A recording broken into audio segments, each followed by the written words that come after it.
슬라이드 한번 줘보실래요? 덕필유린입니다. 이건 논어에 나오는 말인데요. 덕불고 필유린에서 나옵니다. 덕은 애롭지 않다.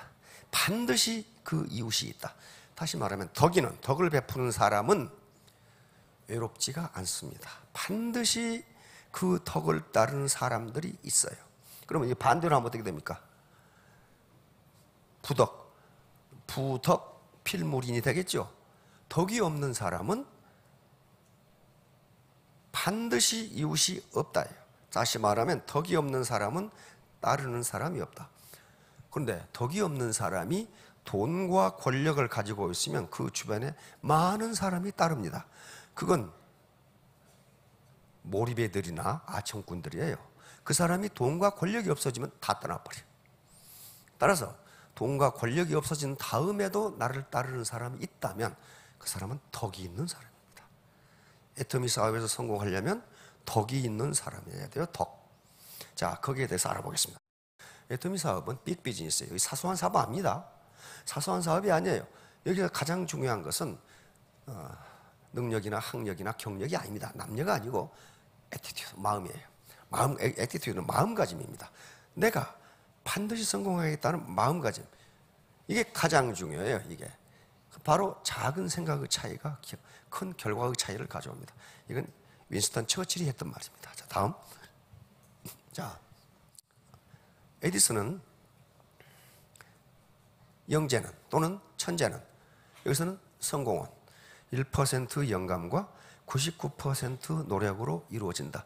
근데 에디슨 머리 좋았어요. 그런데도 99% 노력이 아니면 안 된다는 거예요. 근데 최근에 우리나라 조선업의 미쓰비시를 누르고 세계 1등으로 끌어올려버린 1등 공신이 현대중공업 회장을 11년간 하셨던 민계식 박사입니다. 그분이 이번에 인터뷰에서 한 말 보니까 1%의 영감이 아니다 그러더라고요. 그분은 0.00001%와 99.999%의 노력이 필요하다.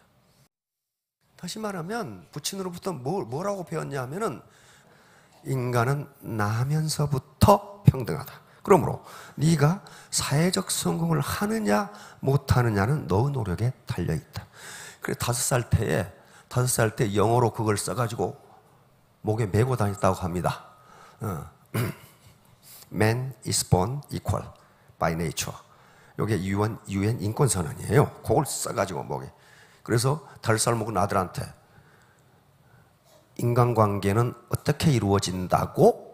이렇게 물으면 그걸로 대답을 해요. 인간관계는 상대방을 나와 같은 사람이라고 인정할 때 이루어진다는 얘기예요, 그게. Man is born equal by nature. 이걸 5살 때부터 계속한 거예요. 그래서 그렇게 현대중공업을 세계 최고의 조선업으로 만들어버린 게 그분입니다. 그러니까 에스들의 말대로라도 우리의 모든 인간은 1%의 능력을 가지고 있어요. 문제는 다음 99%의 노력이 서포트를 해주느냐 해주지 않느냐에 달려있다. 자, 다음. 그러려면 애터미 사업이든 무슨 사업이든 성공을 하시려면은 반드시 3가지 공부를 하셔야 됩니다. 머리 공부, 이건 쿨헤드라고 하는 거예요. 합리적인 냉철한 머리. 이 정보가 과연 쓸만한 정보인지는 자기가 판단할 수밖에 없어요. 이게 사기인지 뭐인지. 두 번째는 웜하트입니다. 나 혼자 잘 먹고 잘 살겠다고 하는 사람 치고 그렇게 된 사람이 없어요. 애터미는 혼자는 절대 성공 못합니다. 스폰서와 파트너가 연합해서 한 마음이 돼야 성공할 수 있어요. 세 번째는 비지 핸드입니다. 열심히 행동으로 옮겨야 돼요. 말만 해가지고는 되질 않아요. 3가지. 3H는 자기 개인 사업을 하건 치킨집을 하건 호프집을 하건 반드시 필요합니다. 성공의 3대 요소예요. 자, 다음.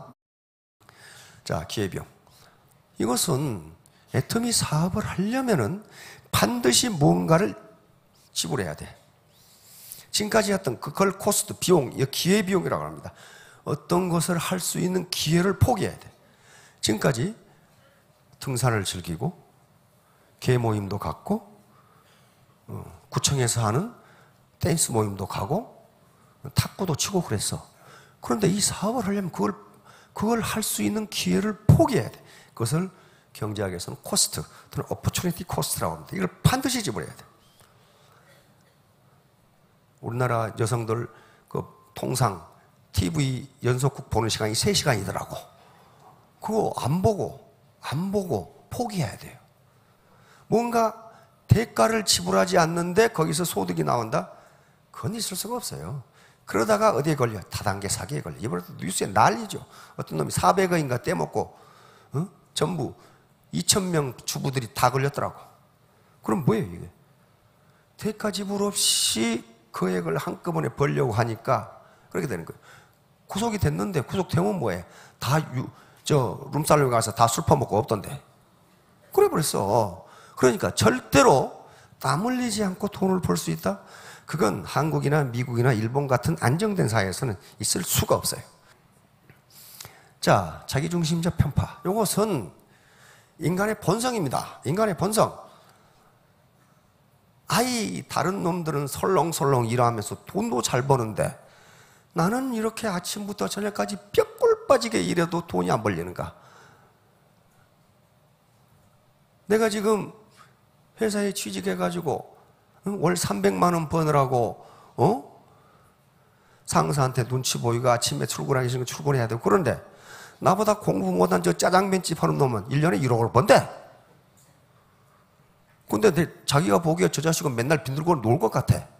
그게 자기중심적 편파예요. 요 짜장면집 하는 녀석이 1년에 1억을 벌기 위해서 얼마나 많은 노력을 했는지 너는 몰라. 결과만 보이지 그 과정이 안 보여. 그런데 자기에 대해서는 그 과정을 잘 알아. 그러니까 이런 자기중심적 편파가 나오는 겁니다. 베트남에서도 로열, 샤론, 그 다음에 스타 이렇게 나오면 어휴, 저 사람은 맨날 빈둥거리면서 노는 것 같은데 어떻게 됐을까? 나는 발에 고무 타는 냄새가 달려다니도 안 되는데 그 사람들이 얼마나 노력을 했는지는 내가 몰라. 그러니까 그런 거예요.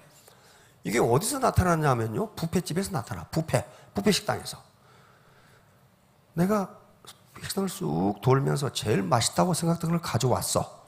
먹고 있는데 옆에 놈 먹는 거 보니까 저 자식 가져온 게 더 맛있을 것 같아. 그래가지고 얼른 먹고 그걸 가져왔어. 근데 옆에 놈은 내가 먹은 걸 갖다 먹어 또. 왜? 저는 먹는 게 더 맛있어 보이거든. 이게 자기중심적 편파입니다. 다시 말하면 사회적으로 성공한 사람들은 설렁설렁한 게 아니에요. 반드시 무슨 대가를 지불했는데 자기만 힘들게 일한 것으로 착각하는 수가 있다. 그래서 심리학자들은 이걸 이고센트릭 바이아스라고 자기중심적 편파라고 이야기합니다. 그러니까 요 김연아도 마찬가지요. 김연아가 가진 기술을 다 가르쳐 주었다고 합시다. 그렇게 됩니까? 안 돼요. 김연아처럼 훈련을 하지 않고서는 안 돼요.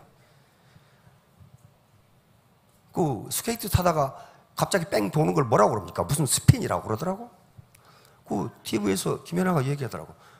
그거 하나 연습하는데 10,000번을 했대요. 10,000번을 했는데 3,000번을 넘어졌대. 그렇게 하지 않고서는 김연아처럼 날렵하게 탈 수가 없어요. 자, 다음. 덕 벌고 필유림.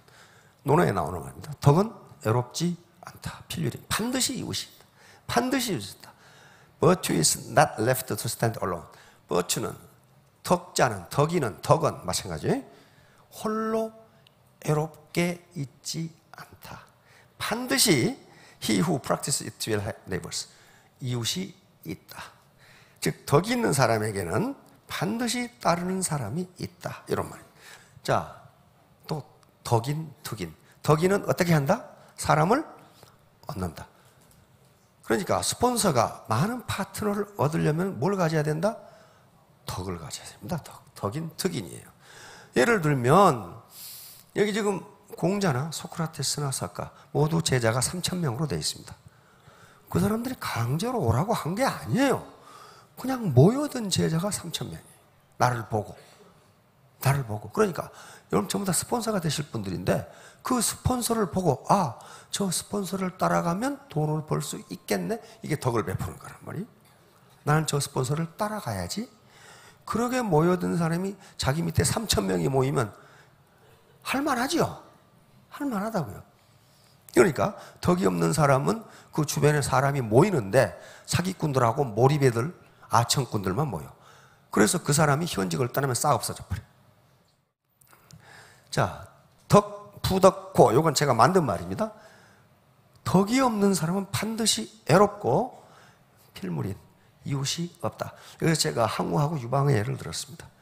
항우와 유방은 진시황이 진나라 통일하고 망할 이제 그 집안에 다시 천하의 주인 자리를 놓고 일어났지요. 반진봉기를 했습니다. 그런데 항우와 유방은 비교가 되잖아요. 항우는 대대로 장수 집안이고 귀족 집안입니다. 초나라에.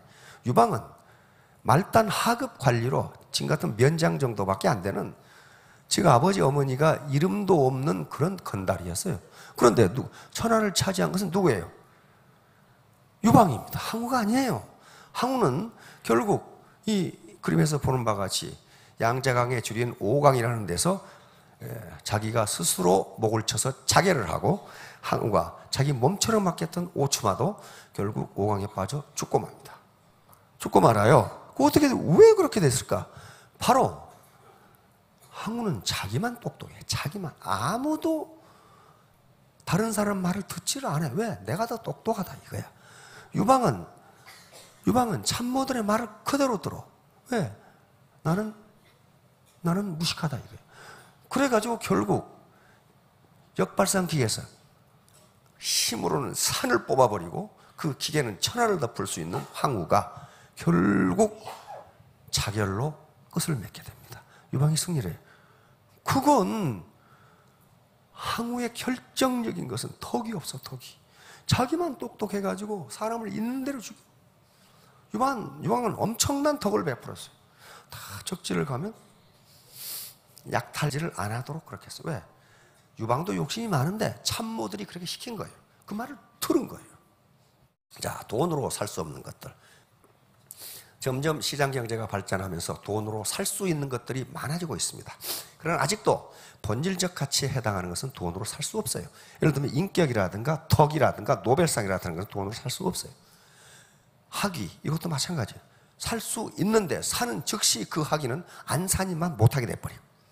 그렇잖아요. 덕도 마찬가지. 만약에 덕을 돈으로 산다면 어떻게 돼요? 돈 많은 사람은 전부 덕이 있어야 돼. 그렇잖아요. 돈 많은 사람은 인격을 돈으로 산다면 전부 돈 많은 사람은 인격이 고매해야 돼. 안 그래요? 안 그래. 살 수 없어요. 그래서 바로 돈으로 모인 조직과 정으로 모인 조직. 돈으로 모인 조직은 돈이 생기지 않으면 흩어집니다. 정으로 모인 조직은 그 조직이 어려워지면 더 단결해. 더 단결해요. 그래서 그 어려움을 극복하고 더 좋은 조직으로 발전해. 바로 애터미의 스폰서와 파트너로 구성된 조직도 그러리라고 봅니다. 정으로 뭉쳐진 나이는요, 어려움에 직면하면 그걸 같이 극복하고 더 발전적인 조직으로 됩니다. 그러나 돈으로 뭉쳐진 조직은 어려움이 적치면 다 흩어져. 욕만 하고 흩어져. 돈으로 모인 조직이 어떤 조직이냐? 배팅하는 조직이 배팅. 야, 내가 500 내려줄 거니까 쳐. 그러면 받은 사람은 밑에 내려서 너 300 쳐, 너 200 쳐. 나중에 돈이 안 되면 어때요? 저것 때문에 그렇게 된다고 요거고 다 흩어져요. 그게 돈으로 모인 조직이에요. 자, 다음. 자, 덕이란 무엇인가? 덕. 자, 덕이란 글자를 잘 보면은요, 요건 행할 행자입니다. 다니는 거예요. 요건, 간다. 그 말이에요. 요것은 과거 곽골문에 보면은 직입니다. 이게 똑바를 직, 올바를 직자에 정직하다 할 때 직자입니다. 요거 뭡니까? 요거 마음심이 붙어 있죠. 그러니까 덕이라는 것은 문자 그대로, 곽골문에 나온 문자 그대로 해석하면 똑바른 마음으로 인생길을 간다. 그게 덕이. 똑바른 마음으로 인생길을 간다. 그런데 이 뜻에는 최근에 와서 이제 현대로 오면서 그 사람이 따뜻한 사람이라는 인상이 들어있게 돼 있어요.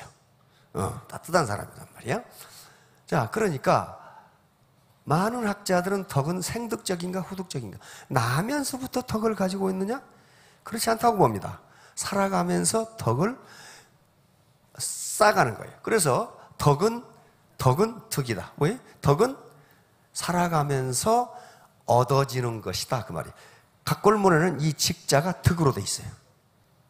그러니까 덕은 나면서부터 내가 덕인으로 태어난 게 아니고 살아가면서 베풀면서 얻어지는 것이라.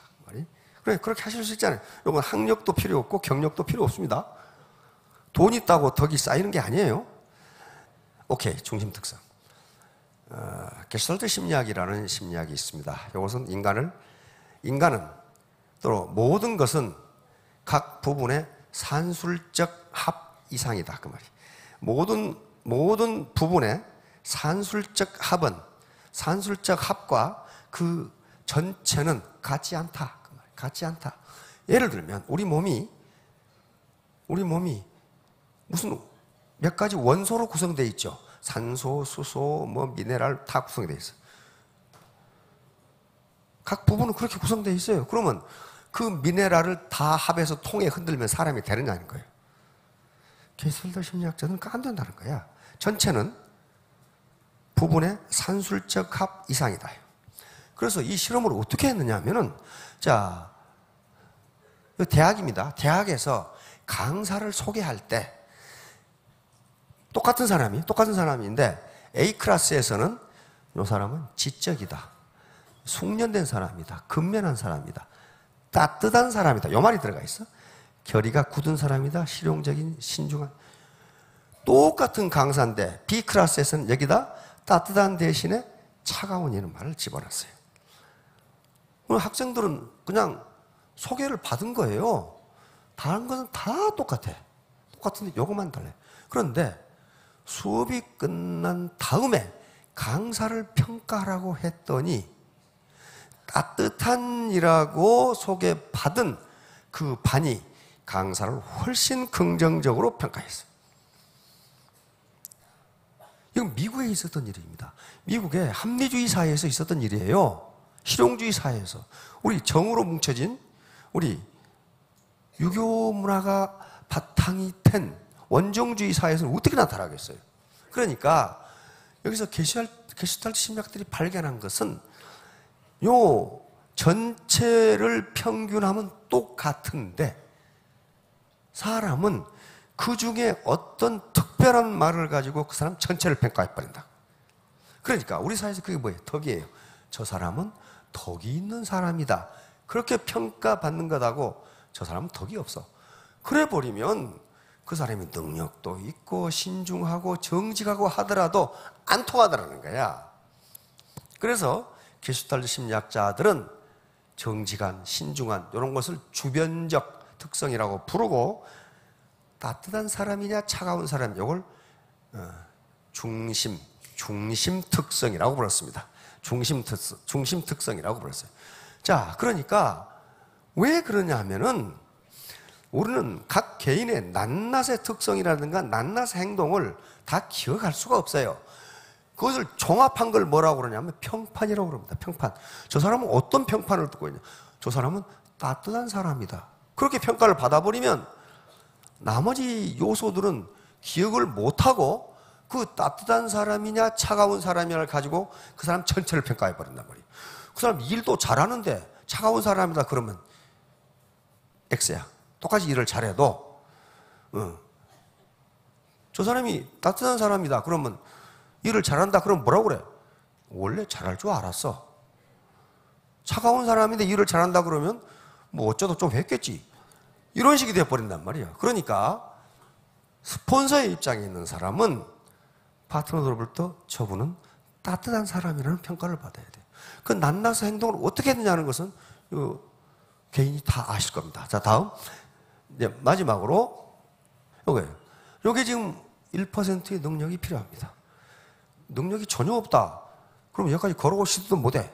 걸어오셨으니까 적어도 능력이 1%는 있는 거고 그럼 나머지는 전부 무엇에 해당하냐면 태도에 해당해. 애티튜드. 태도. 내가 어떻게 행동하느냐 하는 거예요. 어떻게 행동하느냐. 트러스트, 신뢰죠. 토러런스, 관용 인간애죠. 인테그리티, 진실성, 전부 태도에 해당돼. 그래서 1%의 능력과 99% 태도. 이 에디슨이 말했던 99%의 노력이에요, 노력. 노력이에요. 즉, 예의와 인내, 이것도 노력에 의해서 되는 거지. 그렇게 되면은 이게 다 합하면 100%가 돼요. 애티튜드가 그렇게 돼 있어요. 애티튜드가 알파벳 순으로 따진 겁니다. 알파벳 순으로 늘어놓으면 전체를 하면 100이 되는데 여기서 필요한 것은 1%의 능력이 아니고 99%의 태도의 애티튜드. 내가 반드시 성공해서 우리 파트너들도 성공시키고 우리 자녀들 하고 싶다는 공부시키고 우리 부모님 잘 모시고 그리고 내 친구들 어려운 사람이 있으면 도와주겠다. 이게 애티튜드예요. 그런 게 있으면 3년 후, 5년 후에 전부 다 스타마스터, 로얄마스터가 되실 겁니다. 자, 여러분 모두 크게 성공하시기 바랍니다.